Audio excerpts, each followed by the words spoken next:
Well, good Tuesday evening, everyone. Todd Warren here on Facebook Live tonight. Also, a recording for the KTAL Now app that you can watch there streaming on your TV.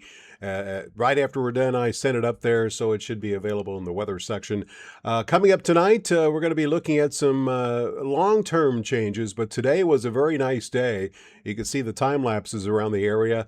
Look at with the high clouds that we had, just gorgeous color with the sunset this evening in Shreveport, Marshall, and Texarkana, pretty much anywhere for that matter.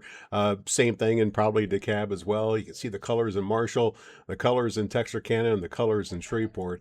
Always like sunsets like this when we have this thin layer of high clouds, which make for a pretty picture. Coming up tonight, again, we are looking at basically another windy day tomorrow, and the warming trend that began today will continue tomorrow, as we will see temperatures probably up close to 80. A little frontal system is going to sneak through the area Thursday. Still looks like just a little bit of rain possible, but not much. I'll show you those numbers coming up. Then, once that moves out, we're really not going to cool off any, as the warm temperatures will stick around for the weekend, and we have a perfect weekend lined up for you of weather with plenty of sunshine. If you want some rain, of course, we have a growing list of burn bans, which I'll show you here. We need some rain, and it looks like we're going to see a change in our weather pattern, not this week, but the end of next week and next weekend, we'll start to see the chances of rain increase and come more often.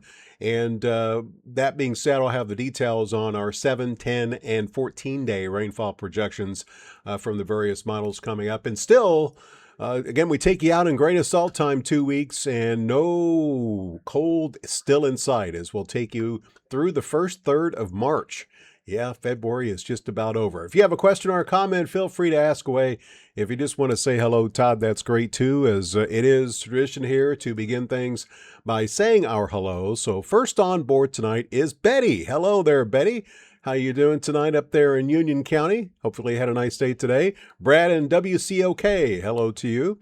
Gary, hello. Lewis, good evening. Rusty, it was pretty stout. Well, I think I put the peak wind gusts in the sequence here. We did have a peak wind in Shreveport at 30, with one location, I believe, close to 35, so it was pretty strong. Matt, hello there. Gail, you're going to love the forecast, Gail. I promise you, you're going to love it. Mary, you're quite welcome, and hello to you, and thank you, as always, for watching. Eric says it's now 57 degrees west of the Arklatex in Colbert, Oklahoma. That's near Lake Texoma. And he says, do need the rain, as he is under a burn ban right now. Brad says, very windy in WCOK today as well. All right, let's get to, first of all, my level of concern for the next 10 days. Right now, put it at 2. We'll have to keep an eye on the end of next week. It's a little bit too early to worry too much about any severe weather due to the length at which it's away from us. So I'm going to keep my level of concern for the next week and a half at 2 out of 10. Just a little bit of rain, a possibility. And, of course, the dryness is another reason for a little bit of concern. Temperatures today made it to 68 for the daytime high this afternoon in Shreveport. 71 degrees was the high temperature in Texarkana, 69 in Marshall, and 70, the high temperature in Longview this afternoon. Here's a look at those peak wind gusts, and you can see the 30 in both Texarkana and Shreveport. Brad up there in McCurtain County, stationed at Idabel, recorded 35 miles per hour.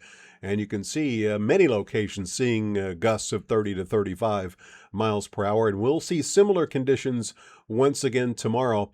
And you can see this is the output from Futurecast showing the gusts of 20 to 25 with a few 30 mile per hour gusts possible. So it's going to be windy once again tomorrow. And I mentioned the burn bans.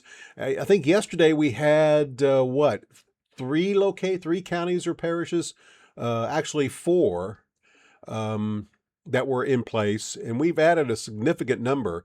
Most of southwest Arkansas, at least half of it, is now under a burn ban, as well as much of northeast Texas. If your county or parish is in red, you are now under a burn ban. And again, the last time I checked the state agency maps was right before the 6 o'clock newscast. So if anything was added since then, it's not here yet.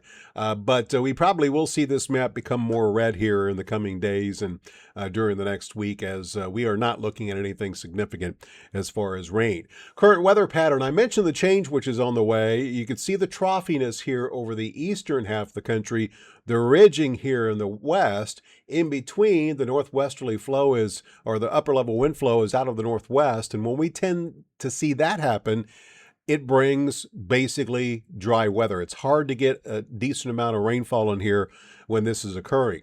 This is going to flip-flop here beginning towards the end of next week, and you'll see that when I get to grain of salt time here a little bit later on. Gail says, just got a burn ban in Harrison County. All right, Gail, I'll look it up and make sure it's been added to the state agency. Texas lags a little bit, I've noticed today, on some of the, I haven't got an email from Harrison County, but nonetheless, not arguing with you, Gail. I wouldn't burn tomorrow anyway, because it's going to be so windy, as the things can quickly get out of control. Well, let's take a look at that frontal system, which is headed our way, and you can see it kind of edging into the northern parts of the area, northern edge, tomorrow afternoon. We will see a push to the south tomorrow night, and it may try to squeeze out a few showers. But if you get some rain, and that is a big if, it's not going to be very much, as probably, well below 1/10 of an inch. That's how little we're talking. And we'll see this frontal system move to the south. Notice that most of the showers and thunderstorms and heavier rains will occur to the east of the Arklatex once again. So that is where we could have, again, a little bit heavier pockets of rain. And then that disturbance will move off away. High pressure builds in behind it. And behind this frontal system, the rest of the country is pretty much quiet, as you can see, with that large area of high pressure, which is going to be controlling things. Moving into the day Friday, everything shifts to the south and east. Looks like another bit of energy, another clipper coming down out of Canada. That's not really going to impact us at all. As we move into the weekend. This weekend, as I mentioned, you can see Saturday, wall-to-wall sunshine. It's looking very nice for Sunday as well. Gail says, no burning there. Good. Matt, in the next 10 days, no, really. I don't. I wrote an article on that, Matt, about the possible change in Tornado Alley, just looking back during the past decade. And our office is number 2 in the country as far as the number of tornado warnings that are issued. And Oklahoma City is number 1, obviously. But a lot of the offices are further east in the basically lower Mississippi Valley, Gulf Coast region. So it has moved more east, I think. Dylan, hello. Daniel in Cass County, hello to you. Hopefully you're having a good evening up there in Cass County. Well, let's take a look at an up-close and personal view of Futurecast. Good evening there, Anita. And show you that tonight we will see the clouds thicken up as that breeze out of the south to southwest will continue.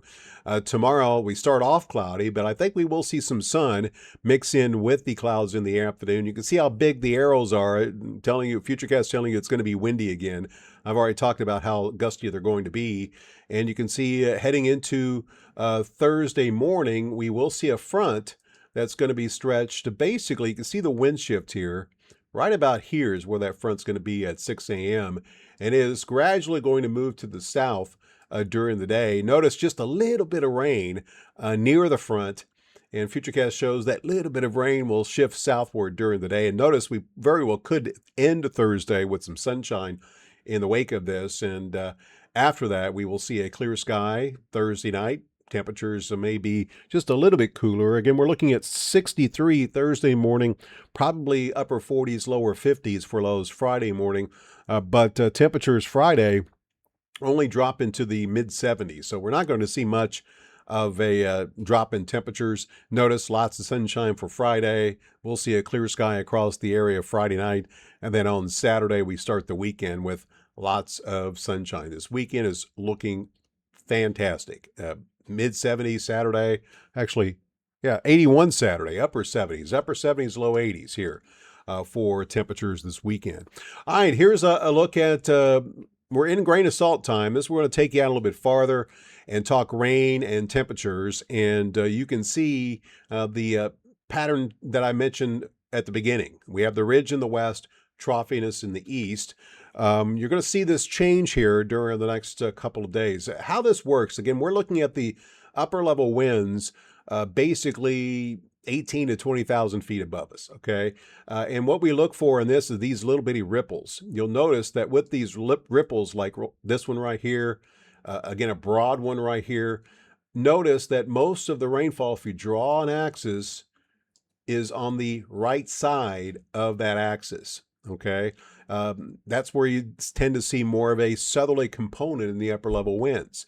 All right, so what's going to happen is we're going to see this flip-flop to where by the end of next week, we'll see the upper level winds coming more from the southwest. When that tends to happen, we get more clouds at the very least, and we get the occasional shot of rain. And it also we'll see plenty of moisture working northward from the Gulf. So I'm going to let this play out to the middle of next week, and you can see how this already will be changing by next Wednesday. We have the upper level ridge, which is near Florida, right? The troughiness here, we have one trough here, a little disturbance right in here. Notice how the rain is to the east or to the right of that axis.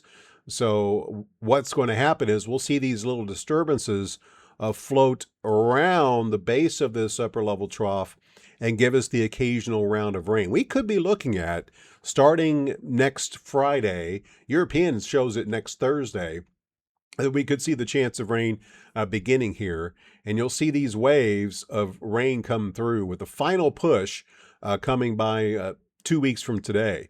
And you can see the this trough here that extends right just to the west of us. Notice how all the rain is over on the right side of it.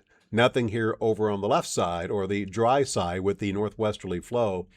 So as far as severe weather, probably would have the best chance, if this is correct, the best chance would be with this final upper level impulse coming through. So that's a pretty big dig to the south.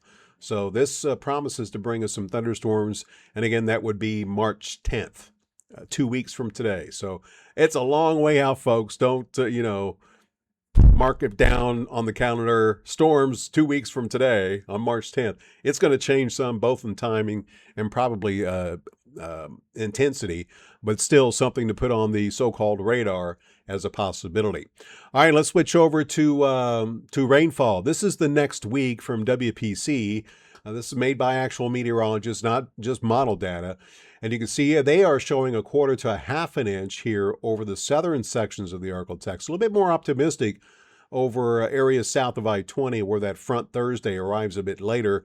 Rest of the Arctic, probably not much. And this is new.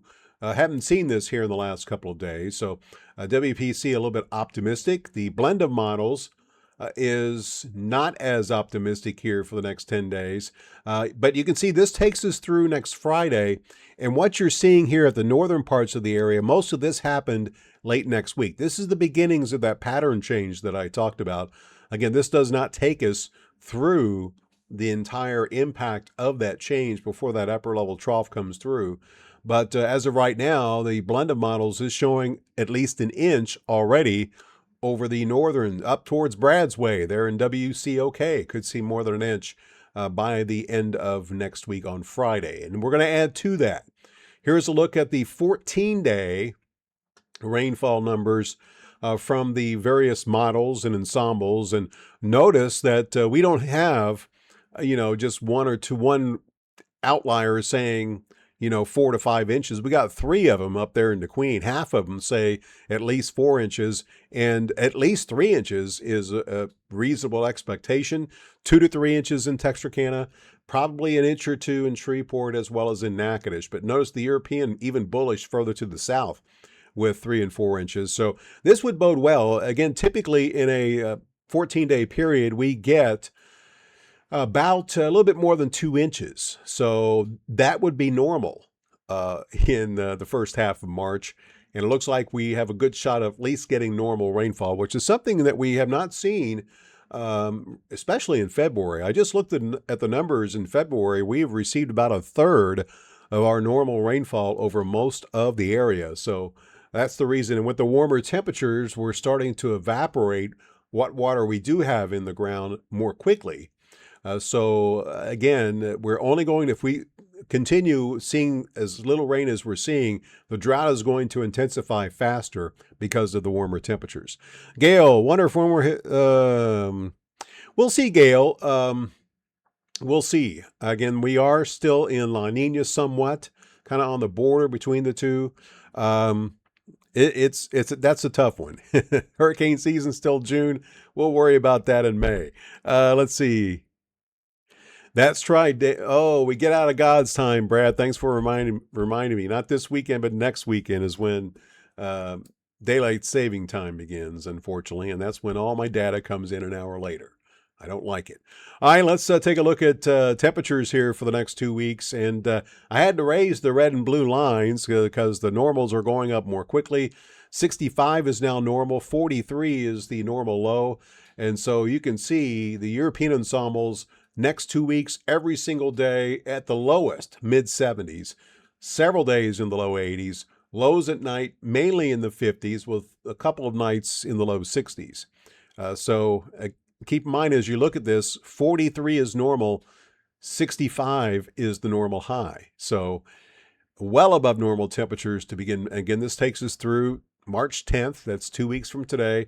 Here's the GFS ensembles, which recently have been running cooler than the European ensembles. They're now warmer with most days in the low 80s. And you can see most nights in the 50s. A couple of nights there where it gets a little bit cooler. But for the most part, we're going to see the above normal temperatures continue. As I mentioned during the top, no cold in sight. And this is what I mean when I say that. So again, this will take us into March 10th. Last week I covered the average date of the last freeze during the past 30 years. We've already passed it in Natchitoches, March 1st, I believe, in Shreveport. I think it's the 12th or thereabouts in Texarkana. So this will just about take us through the average date of the last freeze during the last 30 years. Let's see. Brad says, need some rain over there in Wright City. Yeah, you were actually, Brad, in the worst of the drought situation at level 4 out of 5. Rest of the Arklatex 2 and 3 for the most part. I think we'll see some expansion of the 3s and the 4, given our lack of rain this week. It is super dry, definitely so. So again, warm and dry for most of the next couple of weeks. As we get towards next Friday, we'll start to see more in terms of rainfall chances here across the area. So that's pretty much grain of salt time. So let's take a look at the forecast one more time before I wrap things up for tonight. And you can see that we are going to be looking at the clouds increasing once again across the area. Temperatures will range from the upper 40s to low 50s north, 49 in Hope, 53 in Texarkana, right around 54 in Shreveport, and 53 in Marshall. Normal low 43, so 10 degrees plus above normal tonight. Normal high 65. You can see we'll be at 79 tomorrow in Texarkana, 81 in Shreveport, Marshall, Carthage, and Longview. Mid to upper 70s over the eastern sections of the area. And it is going to be windy. Sustained winds 15 to 20 tomorrow. We will see those gusts of 20 to 30 definitely at times during the day tomorrow. So it's going to be another windy, warm Wednesday here across our area. Here's my 10-day forecast, and you can see the gorgeous weather this weekend. Highs in the upper 70s to low 80s. A bit on the cool side in the morning, but still above normal in the 40s Saturday morning. 55 for Sunday, and you can see the warm up, or at least temperatures staying in the 70s. And notice a little bit of thunder possible next Friday. Not too concerned yet as far as severe weather, but with temperatures in the high temperatures in the upper 70s, lows in the upper 50s, that low tells me there's going to be a decent amount of moisture. So some thunder will be possible. We'll know more about any severe weather issues as we get closer to next Friday. Right now, it looks like the majority of the heaviest of the rain will be when that final push of the upper level system comes through during the beginning of the following week. All right, well, that pretty much does it for me tonight. But before I go, of course, I have to leave you with my attempt at a little bit of humor. So this one is a long one, so bear with me. I don't think I've told this one yet. I got to zoom in so I can see it because it is so, maybe I can't zoom in because it's so long. All right, here we go. All right, a farmer walks up to an old wooden outhouse and sees a fella bent over, fishing around in the hole with a long stick. The farmer scratches his head and says, "Son, what in the world are you doing?" The fella says, "Well, I done dropped my jacket down in there and I'm trying to get it out." The farmer squints at him and says, "Have you lost your ever-loving mind? You ain't seriously planning on wearing that jacket after it's been down there, are you?" The fellow looks up and says, "Oh, no, sir, not a chance. But I had my sandwich in one of the pockets." That will officially do it for me tonight, folks. Thanks, as always, for tuning in. I do appreciate it. Don't forget to tune in tonight after the State of the Union on Fox or at 10 on NBC6. I'll be back tomorrow night with another live update. Of course, the very latest on that pattern change and whether or not we'll see any changes in the long-term rainfall numbers that we're all watching very closely. And of course, I'll be looking for any signs of more cold on the way. So until tomorrow night, have a great Tuesday night. Have a great Wednesday. We'll talk to you again tomorrow. Good night.